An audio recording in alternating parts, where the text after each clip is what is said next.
개장 전 꼭 확인해야 할 이슈앤 전략으로 정리해 보겠습니다. 금요일은 네 분과 함께 할게요. 야천투자연구소 남인호 소장, LNS홀딩스 김선영 대표와 유한타증권 류민수 부장, 다올투자증권 김성준 이사와 함께 하겠습니다. 네 분 어서 오세요. 자, 6월에도 금리 내리긴 힘들다. 17개월 만에 최고치를 뚫은 환율 소식으로 오늘 이 시간 출발하겠습니다. 밤사이 발표된 생산자 물가지수는 예상치를 소폭 밑돌았지만 예상치를 상회한 미국 3월 소비자 물가지수에 달러화에 대한 원화 가치는 어제 한때 1,369원을 넘어섰습니다. 맥을 못 춘 건 엔화도 마찬가지였는데요. 그럼에도 불구하고 국내 증시의 외국인의 매수 기조는 이어지고 있다는 부분. 이 같은 바가 시장에 함의하는 바가 무엇인지 전반적인 외환 시장과 외국인의 기조, 또 향후 우리 증시에 미칠 영향까지 좀 남인호 소장님이 진단해 주시죠. 네. 먼저 주식 시장보다도 더 크고 더 활발하고 더 역동성을 가진 게 환율 시장이라는 말씀을 드리겠습니다. 어제 우리 종가 기준, 고점 기준에서는 1,369원, 최근 1년 5개월 만에 가장 높은 수치입니다. 즉 우리 원화 가치가 가장 크게 떨어져 있다, 약하다는 얘기죠. 그런데 우리보다 더 큰 관심을 갖고 있는 국가가 있습니다. 바로 이웃나라 일본입니다. 일본은 어제 153엔까지 갔는데요. 이게 자그마치 34년 만에 가장 낮은 수치입니다. 자, 여러분, 우리 원화하고 엔화가 어떤 돈하고 비교하는 겁니까? 달러입니다. 미국의 달러가 그만큼 강하다는 걸 뜻하고요. 그거는 여러분들이 가끔 자료 보시면 아시겠습니다만 달러 인덱스라고 있죠. 6개 통화와 미국 달러 비교하는 건데 그게 연초만 해도 103이었거든요. 어제 아침에 105까지 올라갔습니다. 오늘 아침에도 105에 유지됩니다. 그만큼 달러가 강하다는 뜻입니다. 환율은 양날의 검입니다. 이게 무슨 소리냐? 무조건 높아진다고 좋은 것도 아니고 무조건 낮아진다고 좋은 것도 아니다. 일단 환율이 올라간다는 얘기는, 즉 통화 가치가 떨어진다는 얘기는 주식을 가지고 있는 분들은 손실입니다. 그런데 역으로 보면 일본이 지금 환율이 최저점인데 왜 주가는 최고입니까? 바로 그만큼 수출 경쟁력이 생긴다는 얘기입니다. 그래서 우리 원화가 무조건 1,360원대 갔다고 나쁘게 부정적으로만 볼 필요는 없다. 자, 한 예를 들어드리겠습니다. 여러분들이 삼성전자를 8만 원 사셔가지고 8만 8천 원에 팔았다고 가정해 보십시오. 그럼 10% 이익 보신 거죠. 그런데 이 8만 원에 살 때 원달러 환율이 얼마냐? 1,400원이었다고 가정하시고 내가 삼성전자를 매도한 8만 8천 원이 환율이 1,300원이었다고 가정하십시오. 그럼 여러분들 10% 이익 본 거 아닙니다. 20% 이익 본 겁니다. 시세차익도 보시고 환차익도 보시고. 그래서 이제 결론 들어가겠습니다. 최근 들어 미국의 달러가 워낙 강하다 보니까 일본과 우리 한국의 원화, 엔화가 약세를 유지하고 있는데 이거는 무조건 부정적으로만 볼 필요는 없고 다소 긍정적인 부분이 있다. 왜 그럽니까? 만일 지금이 환율의 고점이라면, 만일 지금의 한국 원화의 가장 가치가 낮은 위치에 있다면 외국인 투자가 입장에서는 꼭 먹고 알 먹고 둘 다 먹을 수 있는 거죠. 우량 주식도 사고 또 앞으로 우리 원화가 강해지면 그만큼 환차익도 본다는 점을 꼭 잊어서는 안 되겠습니다. 네, 알겠습니다. 어제 자동차주가 많이 올랐죠. 이제 수출이 많아서 환율 뛰면서 좀 수혜를 받던 것 같고요. 또 원달러 환율이 뛰면은 수입 물가도 올라가고 뭐 여행 가기도 좀 부담스럽고 그런 부분은 있을 것 같습니다. 주식 시장보다 더 크고 변수도 많은 환율 시장, 성공 투자를 위해서 공부를 더 하자는 의견 그렇게 들어봤습니다. 이어서 어제 총선 이후에 흔들렸던 국내 증시, 눈에 띄었던 섹터별 흐름을 짚어보도록 하겠습니다. 총선 결과에 따라서 변동성이 우려됐던 밸류업 관련주들이 이변 없이 역시 떨어졌습니다. 정치 테마주를 급락했고요. 반면에 반도체 대장주들은 올라주면서 증시 상승을 도왔는데요. 향후에 어떤 업종에 주목하면 좋을지 우리 김성준 이사가 전해주시죠. 예, 사실 뭐 기업 밸류업 프로그램이 여당 주도하에 이뤄진 건 사실이긴 합니다만은 뭐 결과론적으로 먼저 말씀을 드리면은 특별히 이것이 바로 물거품 된다라고 평가하는 것은 좀 과도하다라는 그런 말씀을 먼저 드리고 싶습니다. 물론 이제 배당 소득 과세 문제라든지 또 이제 자사주 소각 시 이제 법인세 감면과 같은 이런 세제 개편안에 대한 통과 여부는 우리가 계속해서 주목은 해봐야 될 것 같고요. 어제 이 밸류업 관련주들이 전반적으로 떨어졌다면은 앞서 언급하셨던 그 제목이 좀 맞다라고도 할 수가 있겠는데 좀 업종별로 희비가 엇갈리는 모습을 보였었는데요. 제가 볼 땐 두 가지 포인트였던 것 같습니다. 하나는 환율이고 또 하나는 우리 국내 시장의 잠재적인 불안 요소, 뭐 대표적으로 이제 PF 대출 같은 거를 볼 수가 있는데요. 그동안 이제 PF 대출 같은 경우에는 우선 해결이라기보다는 계속해서 총선 이후로 계속해서 밀어가는 그런 모습들을 좀 보였었기 때문에 다시 한번 이런 불안 요소가 수면 위로 부각될 염려도 있었기 때문에 금융주들이 전반적으로 좀 약세를 보이는 그런 모습을 좀 보였었고요. 이제 반면에 이제 사실 반도체는 기업 밸류업으로 올랐다기보다는 자체 업황으로 올랐다라고 볼 수가 있는데 대표적으로 자동차 업종을 좀 들 수가 있어요. 사실 이제 원달러 환율의 이런 상승세 때문에 앞서 반도체뿐만 아니라 자동차 같이 이렇게 수출주들이 좀 강세를 좀 보인 모습들도 있었고요. 특히 사실 자동차 같은 경우에는 작년에 실적이 워낙 좋았습니다. 점수로 따진다면 한 95점, A+ 정도를 줄 수 있는 좋은 실적을 보였었는데 올해는 전반적인 예상이 그렇게 크게 올라가지 못할 것이다. 그래도 90점 혹은 그래도 95점 정도 유지는 할 수 있을 것으로 기대는 하고 있는 상황인데 하지만 이제 워낙에 재원이 풍부합니다. 그래서 배당도 더 늘릴 가능성들도 있을 것이고 그동안 작년에 돈 많이 벌었죠. 그렇죠. 예, 꾸준히 자사주 매입도 했었기 때문에 더 적극적인 주주 환원 정책을 통해서 행여 작년보다 실적이 조금 못 미치더라도 주가는 오히려 더 좋아질 수 있는 그런 가능성이 있는 것이 바로 자동차 업종이지 않겠냐라고 좀 보여지고요.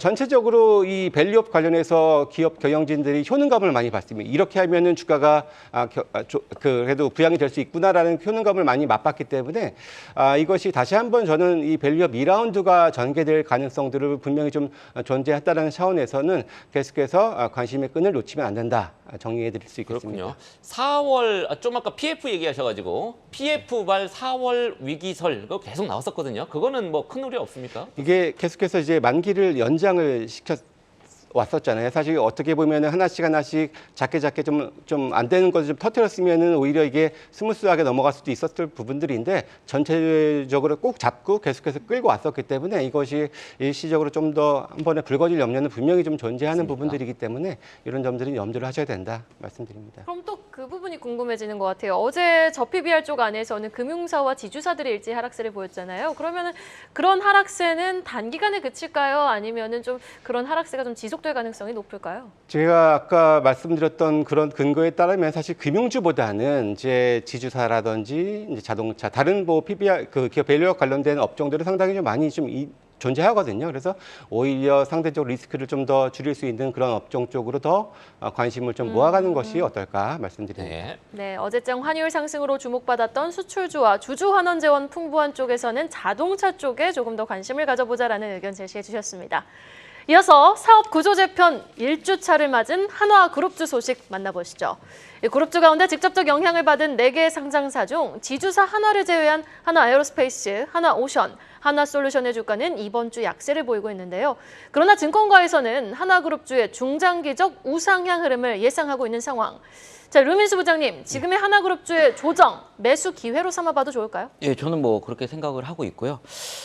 두 기업 정도 좀 좋게 보고 있습니다. 뭐 내용에 대해서는 뭐 많이 좀 아시는 부분이 테니까 어떻게 되는 부분인지는 첫 번째가 이제 하나에어로스페이스죠. 그래서 하나에어로스페이스는 최근에 이제 주가 하락이 사실은 이 뭐 개편안으로 해서 이제 하나비전하고 하나정밀기가 이제 떼어냈지 않습니까? 그래서 이쪽에 대한 외형 감소로 매출액과 영업이익이 좀 줄어들 것이라 이런 우려도 일부 있는 것 같은데 기본적으로 사실은 하나에어로스페이스가 시장 대비 상당히 좀 강했죠. 그렇기 때문에 일정 부분 차익 실현에 대한 얘기들이 차익 실현이 나오는 걸로 좀 보시는 게 맞는 것 같고요. 아무래도 이제 1분기 실적이 또 약간은 부진할 수 있다, 다소 부진할 수 있다. 왜냐하면 이제 매출액은 좀 올라가지만 영업이익은 떨어질 수 있다라는 얘기가 좀 나오는데요. 아무래도 작년에 1분기에 K9이 이제 폴란드에 상당히 크게 그 수출했지 않습니까? 이거에 대한 기저 효과가 일정 부분 반영되는 부분으로 보셔야 되고요.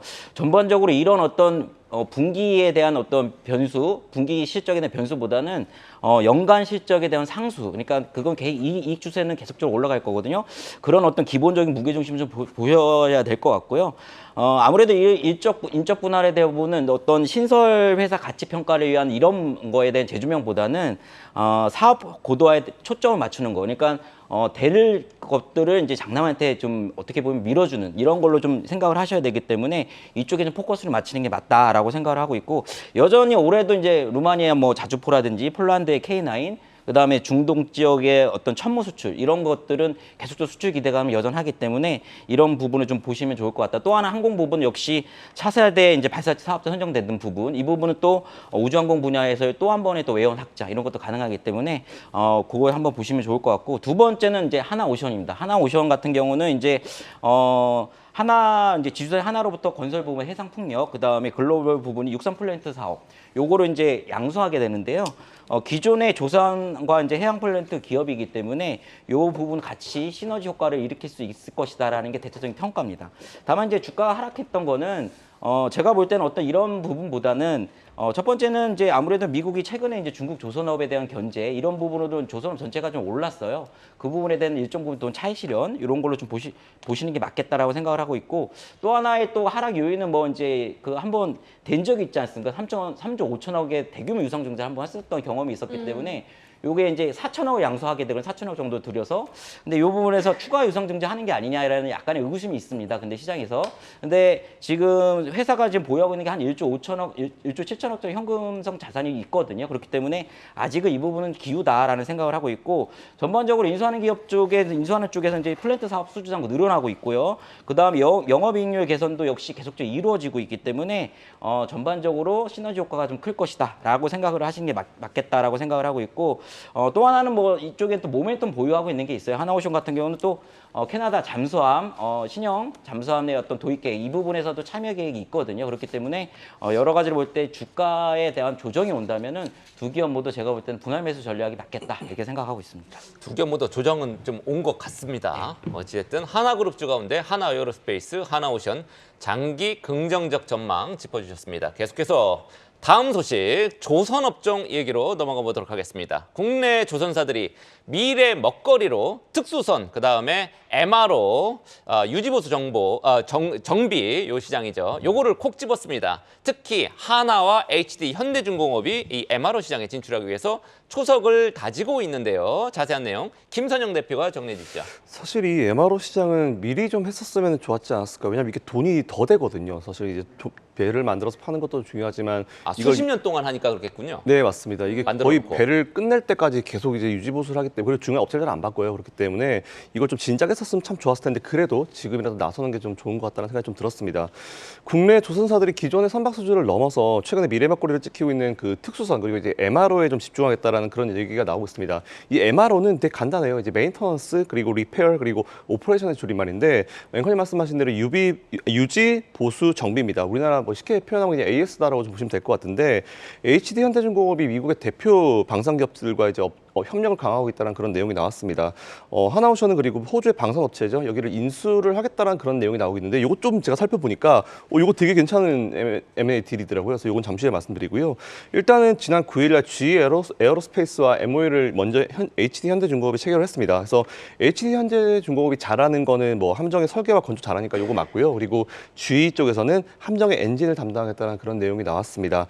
또한 글로벌 방산기업이죠. L3 해리스 테크놀로지와 캐나다 잠수함 수주를 위해서 MOU를 체결했다고 하는데, L3 해리스 여러분 조금 뭐 이게 어떤 기업인지 궁금하신 분들 위해서 말씀드리면 NIS에 상장돼 있습니다. 현재 지금 세계 9위 방산업체라 보시면 될 것 같고요. 잘하는 거는 항공우주 그리고 방위산업이기 때문에 이게 아크인베스트의 그 ETF에 들어가 있는 기업이에요. 그래서 이게 좀 미래 성장 기업으로 좀 보고 있고, 지금도 제가 어제도 차트를 보고 좀 봤더니 지금도 좀 괜찮지 않을까라는 생각이 좀 개인적으로 좀 들었습니다. 이건 참고해 보시고 공부해 보시면 좋을 것 같고요. 이런 기업과 현재 지금 아주 안정적인 실적을 만들어내는 이런 기업과 같이 협력을 하고 준비하고 있다는 내용 보시면 될 것 같습니다. 그리고 하나오션 같은 경우는 미 해군의 선박을 납품 중인 기업을 인수를 합니다. 이거 되게 괜찮은 것 같은데 미 해군을 직접 뚫지 못하면은 차라리 거기에 납품하고 있는 기업을 차라리 돈 주고 인수를 해버리는 게 제일 좋거든요. 그래서 저는 호주의 조선업체 오스탈 인수를 지금 이제 준비하고 있는데 이거 굉장히 좀 좋은 딜인 것 같습니다. 이게 좀 하나오션의 미래 성장 사업에 좋을 것 같고 하나오션이 이걸 왜 하냐면은 선박을 납품한 걸 넘어가지고 납품하는 기업한테 보통 AS 맡기거든요. 그렇기 때문에 MRO를 바로 붙이는 것 같습니다. 사실 이렇게 MRO에 집중할 수밖에 없는 이유는 시장의 어떤 규모라고 보시면 될 것 같은데 향후 10년간 전 세계 특수선 시장 규모가 일단은 1조 달러, 하나로 1,320조 원입니다. 이 정도의 엄청난 큰 크기를 가지고 있을 정도로 이제 좀 먹을 게 많겠죠. 네, 그런 위치인 것 같고요. 보통 잠수함이나 함정 같은 경우는 국가별 운영기간이 다 다릅니다. 그래서 이제 보통 최대 보니까 한 40년 동안 운영이 되게 되는데 매년 이게 돈이 몇 조 원씩 꽂히거든요. 이건 진짜 해야 됩니다. 그래서 그 기간 동안 유지보수 정비를 하면서 이제 앞에서 말씀드린 대로 이게 선박을 구매하고 파는 비용보다 유지보수 비용이 훨씬 더 많은 비용이 들어가요. 전 세계 해군 함정 MRO 시장이 올해 1년에 78조인데 29년도에는 86조 수준까지 올라간다고 합니다. 그리고 미국만 보더라도 연간 20조를 MRO 시장에 붓기 때문에 여기 들어가서 한 10%만 해도 2조입니다. 그래서 이거를 같이 연결해서 보면 좋으실 것 같고요. 이런 의미로 하나오션은 새로운 매출 구조가 나올 수 있기 때문에 앞에서 유민수 부장님 말씀하신 대로 조금 관심을 가져보시면 좋을 것 같다는 말씀 드리겠습니다. 네, MRO, Maintenance, Repair, Operation의 약자라고 하네요. 유지 보수해주고 이제 그런 튼튼한 시장을 좀 또 구축해 나가는 K조선 시장 한번 짚어봤습니다. 이어서 가장 빠른 리포트와 공시도 확인해보고 오겠습니다. 박이은 캐스터가 준비하고 있습니다. 오늘 아침에 나온 리포트 정리해드리는 가장 빠른 리포트 앤 공시 시간입니다. 먼저 목표가가 상향 조정된 종목들부터 함께 만나보시죠. DB금융투자는 현대차 목표 주가를 기존의 27만 원에서 32만 원으로 상향 조정했습니다. 1분기 실적이 원화 약세와 미국 도매 판매 증가 등 손익의 부정적인 요인들을 상쇄할 만큼 양호할 것으로 전망했습니다. 또 미국과 유럽 내 수요가 안정적인 회복세를 유지하고 있어 가격은 완만한 하락세를 보이고 있다고 평가했습니다. 이번에는 목표가가 하향 조정된 리포트도 만나보시죠. 한국투자증권은 하이브 목표 주가를 기존의 35만 원에서 31만 5천 원으로 낮춰 잡았습니다. 아티스트 활동이 1분기에는 적어 1분기 영업이익이 컨센서스를 하회할 것으로 내다봤습니다. 다만 2분기에는 세븐틴, 엔하이픈, 뉴진스 등의 음원 발매가 예정되어 있는 만큼 실적이 크게 개선될 것으로 전망했습니다. 다음으로는 카카오인데요. NH투자증권은 카카오 목표 주가를 7만 3천 원에서 6만 9천 원으로 하향 조정했습니다. 과거에는 신규 사업 확장을 통한 전체 사업 성장을 꾀하는 성장 전략을 가지고 있었지만 해당 모델이 이제는 쉽게 받아들여지지 않을 것이라고 봤습니다. 따라서 중장기적으로 새로운 성장 전략을 보여줘야 한다고 평가했고요. 1분기 실적은 기대치를 소폭 밑돌 수는 있으나 올해 실적은 대체로 양호할 것이라고 보며 매수 의견을 유지했습니다. 마지막으로 목표 주가가 유지된 리포트도 체크해 보시죠. 한국투자증권은 마케팅 비용 절감, 제조 원가 개선 등으로 수익성이 개선되고 있다며 하이트진로의 목표가를 2만 9천 원으로 유지했습니다. 대신증권은 덴티움과 관련해 2분기부터 중국 중심의 매출 성장이 본격화될 것이라며 목표가를 20만 원으로 유지했습니다. 지금까지 가장 빠른 리포트 앤 공시 이은이었습니다. 계속해서 어제 미국 물가와 총선 충격에도 외국인의 러브콜을 받은 삼성전자 소식으로 이어가 보겠습니다. 미국의 고금리 장기화 리스크가 국내 증시를 압박했지만요. 외국인들의 반도체를 향한 사랑은 계속됐습니다. 삼성전자 중심으로 매수세가 대거 유입되며 코스피도 2,700포인트를 회복해줬는데요. 밤사이에도 4% 넘게 오른 엔비디아를 필두로 2.4% 넘게 급등한 필라델피아 반도체 지수. 자, 남인호 소장님, 반도체 독식 시장은 당분간 지속될까요? 네, 외국인 투자가들이 요즘 주식이 좋든 나쁘든 주가 지수가 오르든 내리든 무조건 반도체 매입하고 있죠. 그 이유가 뭘까요? 세 가지로 정리가 됩니다. 1번, 미국 시장 지금 좋은 이유가 뭡니까? 엔비디아라든가 마이크론이라든가 반도체 중심 주가가 올라서이죠. 다음 2번이 뭐죠? 지금 그 배경에는 AI, 인공지능의 핵심인 HBM이 있다는 겁니다. 거기에 우리 한국 반도체가 큰 역할을 하고 있다는 것이고요. 마지막 세 번째 뭡니까? 바로 반도체 D램 가격, 낸드 프레시 가격이 이제 드디어는 금년 1분기부터 오르기 시작했다는 겁니다. 이 세 가지가 바로 한국경제신문에 적혀 있는 걸 여러분께 요약 정리해 드린 거고요. 제 생각은 이렇습니다. 외국인들이 왜 반도체 사느냐? 돈을 많이 벌기 때문입니다. 여러분, 이거 비밀인데요. 2024년도, 금년도 우리나라에서 돈을 가장 많이 버는 업종이 뭘까요? 저는 자신 있게 말합니다. 반도체와 자동차입니다. 결론은 뭐냐? 여러분들 계좌에는 반드시 삼성전자와 현대차가 있어야 된다는 얘기입니다. 1등 방송을 보시니까 여러분들이 1등 시청자입니다. 그 1등 시청자는 1등 주식을 가지고 계셔야 됩니다. 왼쪽에는 반도체, 오른쪽에는 자동차를 반드시 가지고 계셔야 됩니다. 그 비중은 각각 30%, 20%라고 제가 여러 번 말씀드렸죠. 자, 이제 결론입니다. 그럼 어떻게 해야 될까요? 지금 오늘도 살까요? 저는 반대입니다. 오늘 삼성전자 85,000원 되는 거 사는 거 저 반대죠. 왜 그럽니까? 금년에 3분기, 4분기에 삼성전자는 분명히 9만전자가 되리라고 저는 기대합니다. 그러나 지금은 72,000원부터 85,000원까지 자그마치 15% 이상 올랐거든요. 그러니까 지금 곧바로 사시지 말고 2분기, 4, 5, 6월 달에 분명히 조정 한번 옵니다. 그 조정이 올 때 삼성전자라든가 하이닉스라든가 한미 반도체 등 반도체 관련주를 꼭 여러분들 계좌에 30% 포트폴리오를 유지하시면 좋겠습니다. 네, 연내 9만 원, 10만 원 삼성전자 꼭 갈 거다 이렇게 얘기를 하셨습니다. 어찌됐든 10만 전자 도달을 위해서 필요한 재료들에는 어떤 것들이 필요한지 우리 류민수 부장 의견은 어떻습니까? 예, 선생님 뭐 늘 잘 말씀해 주셔서 최근 환율 상승 중에도 이제 외국인 순매수 기조가 참 행진이 계속되고 있죠. 이쪽에는 아무래도 반도체 업황 개선, 그다음에 실적 호조, 그다음에 수출 데이터 어제 나온 10일까지 수출 데이터도 전반적인 무역 적자에도 불구하고 수출 데이터, 반도체 수출 데이터가 상당히 좋아요. 한 45% 증가하는 모습 보였다라는 내용들. 반도체 업사이클 계속적으로 수치로도 지금 증명해주고 있다라는 거죠. 그래서 일부 증권사는 뭐 삼성전자 같은 경우 뭐 전 세계에서 가장 싸고 더 오른 AI 주식이 아니냐라는 어떤 절대적인 평가들을 하고 있는데요.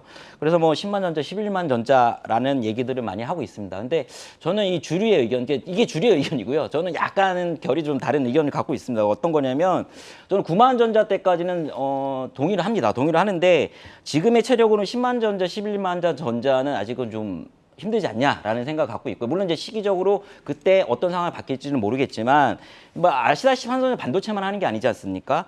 중요한 부분이 하나 있습니다. 바로 스마트폰하고 파운드리 쪽입니다. 그래서 스마트폰이 이제 2월 출하량이 이제 애플을 앞서고 이제 다시 1위로 올라갔지만 상당히 의미 있는 아직 반전은 아직 못 보이고 있는 거거든요. 그러니까 아직 반향 있는 교체 수위가 있지는 않다. 제가 볼 때는 그렇고요. 또 하나는 파운드리 쪽입니다. 파운드리 쪽이 아마 1분기에 TSMC하고도 격차가 조금 더 벌어질 수 있지 않을까라고 생각을 하고 있고, 이번에 이제 실적 발표치 이제 정확한 실적 발표 나오겠지만 말일쯤에 아마 파운드리 쪽은 이제 계속 적자일 겁니다. 그렇기 때문에 스마트폰에 의미 있는 교체 현상이 발생하는 이 부분 하나라든지 아니면 파운드리 쪽의 모멘텀, 파운드리 매출은 아직 적거든요. 그래서 파운드리 매출보다는 파운드리 의미 있는 어떤 모멘텀, 그러니까 큰 어떤 쪽에 어떤 수주를 받는다든가, 이제 그거는 이제 뭐 기대되는 부분이 있지만 이런 것들이 확인돼야지 10만 전자 이상 가지 않을까라고 일단은 생각을 하고 있습니다. 네, HBM뿐만 아니라 스마트폰 판매가 본격적으로 애플이 못해서 올라가는 게 아니라 삼성전자 스스로 잘 해야지 10만 전자, 11만 전자 될 거다 이렇게 얘기를 하셨습니다. 10만 전자 바라볼 추가 상승 동력 뒷받침되기를 기대해 보도록 하겠습니다. 이번에는 정유주 얘기를 해보도록 하겠습니다. 국제유가가 뛰면서 정유주들이 들썩이고 있죠. 정제 마진이 상승하면서 실적 기대가 커지는 모습인데요. 한 달 사이 강세를 보였지만 추가 상승 기대해 볼 만한 저평가 정유주 선별해보면 좋을 것 같습니다. 김성준 이사 어떻게 생각하세요? 예, 뭐 어제는 유가가 소폭 조정을 받긴 했습니다. 하지만 뭐 이제 어제 밤에 소폭 조정을 그렇습니다. 받았지만 여전히 높죠. 근데 조금 전 외신에 따르면은 이제 시리아 주재 이란 영사관을 이제 이스라엘이 공격을 했는데 이란이 보복 공격을 임박했다, 이런 좀 그런 소식도 있었습니다. 그래서 여전히 끊이지 않은 지정학적 리스크는 점증되고 있다라는 측면에서 국제 유가는 계속해서 주목을 해봐야 될 것으로 이렇게 보여집니다. 일단 먼저 그 공급적인 측면에서 본다면은 이제 오펙 플러스가 감산을 계속해서 연장을 했고요. 최근에 러시아의 정제 설비에 트러블이 생기면서 공급 차질이 좀 발생을 하면서 지금 재고 수준이 거의 밴드 하단권에 위치해 있을 정도로 좀 타이트한 그런 상황이 지금 지속이 되고 있는 반면에 수요 측면에서는 뭐 미국 경기도 워낙에 지금 허랑세 지속이 되고 있는 상황에서 또 2분기 본격적인 이제 드라이빙 시즌에 도래를 하는 부분들까지 좀 겹치고, 거기에다가 또 이제 등유 그 경유 같은 경우도 이제 글로벌 제조업 회복 국면에 진입이 되면서 마찬가지로 계속해서 그 수요 차원에서의 이런 부분들 때문에 추가적인 강세를 지금 기대를 하고 있는데요. 지금 JP 모건에 따르면은 이제 8월 내지 9월경에 유가 100달러 시대를 볼 수 있을 것이다라는 그런 이제 전망 또한 있기도 했었습니다. 예, 근데 일단 뭐 국내 이제 정제업체, 정유업체 3사를 보게 되면은 이제 이익단에서 본다면 이제 S-오일 같은 경우에는 이제 이러한 호황에 따라서 1분기 지금 영업이익 전망치가 5천억을 소폭 상회할 정도로 상당히 좀 실적 개선이 좀 클 수가 있는 부분들인데요. 다만 이제 주주환원된 쪽에 지금 관련해서는 올해 대규모 이제 설비 투자를 좀 해야 되기 때문에 아마도 이제 배당을 늘린다거나 이런 쪽은 조금은 힘들다라는 단점도 있다는 점도 같이 한번 염두를 해두시고요. GS는 이제 물론 지주회사입니다. 이제 7개의 상장사를 가지고 있는데 물론 이제 GX 칼텍스의 이익 기여도는 상당히 높기 때문에 이 관련해서 이제 그 이익 개선 폭은 기대를 할 수 있는 부분들이고요. 특히 이제 PBR이 뭐 0.3배 정도 수준이기 때문에 앞서 언급을 또 했던 게 연장선에서 뭐 기업 밸류업 2라운드가 진행이 된다라면은 이 유가 강세와 같이 맞물려서 한 번 더 주목해 볼 수 있을 것 같고, 마지막 SK 이노베이션 같은 경우에는 정제 쪽은 상당히 좋은데 SK온이 좀 실적이 좀 안 좋습니다. 그래서 네네. 아직은 조금 어렵다 이렇게 말씀드립니다. 그러면 세 개 중에 뭘 사야 됩니까? 일단 S-오일이 가장 S-오일이 좋긴 한데 사실 이 정유 3사가 다 무거워요. 주가가 상당히 좀 무거워서 오히려 뭐 흥구석유라든지 이런 좀 다른 종목들이 더 주가 탄력도는 상당히 좀 높은데 일단은 본다면은 현재는 그 무거운 종목 좋아하시는 분들한테는 S-오일과 GS가 그래도 더 유망한 투자처가 되지 않겠냐 말씀드리겠습니다. 근데 정제 마진이 3월 들어서 1주차 들어서 확 떨어졌더라고요. 근데 그게 일시적인 건가요? 아니면 추세적으로 꺾인 건가요? 사실 정제 마진이 최근에 꺾이고 있는 건 네. 사실입니다. 그런데 이제 유가가 여기서 정제 마진 개선 없이 계속 올라가면 사실 이거 오히려 좋은 건 아니거든요. 그러니까요. 사실 좋은 건 아닌데 그래도 어느 정도는 따라가는 움직임들을 보여주기 때문에 후행해서라도 다시 한번 올라갈 수 있다는 차원에서는 뭐 뛰니까요. 주목도는 있습니다. 네, 알겠습니다. S-오일과 GS 저점 대비 많이 올랐지만 그럼에도 아직 저평가 구간이다라고 말씀해 주신 만큼 추가 상승 기대해보죠. 계속해서 오늘의 마지막 이슈, 독주를 이어가고 있는 게임 대장주 크래프톤 소식 짚어보겠습니다. 실적 악화의 늪에 빠진 게임 업계에서 크래프톤 홀로 깜짝 실적에 대한 기대감과 함께 대장주의 입지를 굳혀나가고 있는데요. 자, 이렇게 희비가 엇갈리고 있는 게임주들 김선용 대표님은 어떻게 바라보고 계십니까?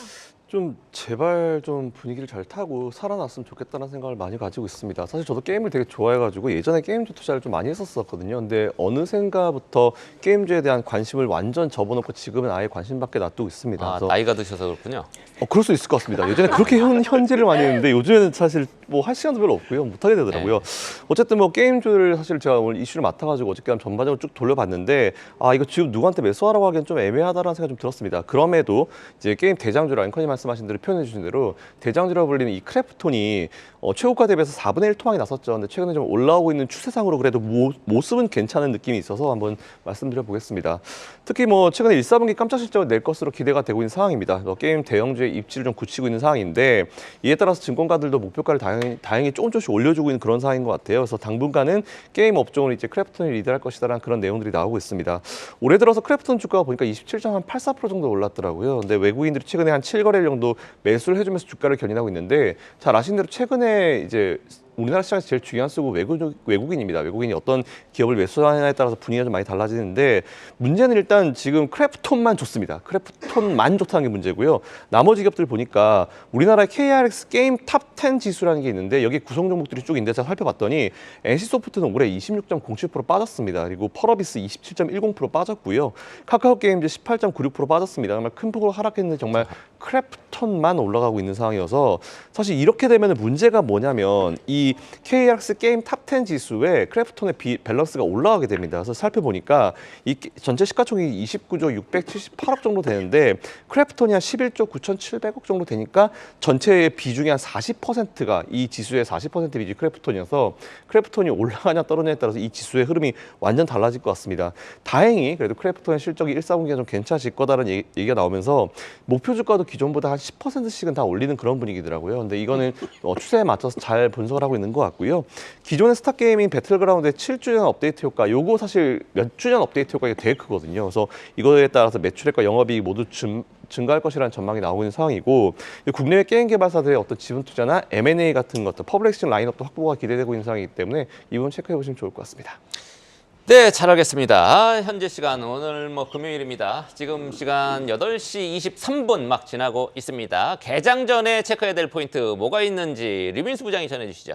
예, 오늘 금통이 열리죠. 오늘 정례회의 열리는데 아무래도 뭐 다 아시다시피 금리 동결이 유력합니다. 지금 뭐 한미 금리 차가 거의 2% 가까이 차이 나기 때문에 미국이 금리를 먼저 내리기 전에는 어쩔 수 없이 지금은 이제 동결 기조로 계속 갈 수밖에. 그러니까 진퇴양난인 것 같습니다. 올릴 수도 없고 내릴 수도 없는 그 상황으로 보고 뭐 한국의 통화 정책이 뭐 우리 국내 증시에 크게 뭐 영향 끼친 적은 그닥 크지 않기 때문에요. 그렇게 좀 보시면 될 것 같고 그다음에 전일에 이제 CPI 선행지수격이죠. PPI가 이제 예상보다는 하회하는 그 부분이 나왔고 2명의 연준은행 총재가 뉴욕하고 보스턴 총재가 나름이죠. 지금 상황에 금리 인상 얘기도 조금 나와가지고 매파로 해석하지 않을 부분, 그러니까 금리 인하에 대한 가능성 이 부분, 비둘기적으로 해석할 수 있는 부분, 요거 두 번째.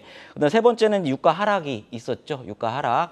이 세 번, 그러니까 미국 원유 재고 증가 뭐 이런 건데 이 세 가지 삼박자는 오늘 맞아 떨어지기 때문에 아마 반도체 중심으로 오늘 증시는 상승할 예상으로 조금 생각을 하고 하시면 좋을 것 같고 그래서 전반적으로 오늘은 일단은 반도체 중심으로 잘 보시면 좋을 것 같다 이렇게 보시면 될 것 같습니다. 이와 더불어서 현대차증권, 현대차 DB금융투자에서 이제 목표가를 27만 원에서 32만 원으로 올려잡았고 애플과 엔비디아도 급등을 했거든요. 그러면 어제처럼 반도체, 자동차 독식 현상이 이어질까요? 아니면은 어제도 못 올랐던 뭐 저PBR 쪽도 함께 반등을 줄까요? 어떻게 보세요? 저 PBR주는 조금 지켜봐야 되지 않을까 저는 생각이 하고요. 바로 오르진 않고. 예, 일단 지금 비빌 때가 지금 반도체 섹터밖에 없는 것 같아요. 비빌 언덕이 속된 말로 진짜 비빌 언덕이 지금 반도체 섹터밖에 없기 때문에 이쪽으로 좀 중심적으로 지금 어차피 돈은 한정돼 있으시기 때문에 지금 선택과 집중을 좀 해야 되는 시기가 아닐까. 아무래도 실적 시즌이고 이렇게 좀 보시면 좋을 것 같습니다. 네, 네. 알겠습니다. 자, 오늘의 시간 이렇게 네 분과 이야기 나눠봤습니다. 야천투자연구소 남인호 소장, LNS홀딩스 김선용 대표, 유한타증권 류민수 부장과 다올투자증권 김성준 이사였습니다. 말씀 고맙습니다. 계속해서 다양한 경제 이슈를 알고 싶다면 구독과 좋아요, 알림 설정 부탁드립니다. AI 캐스터 권미정이었습니다.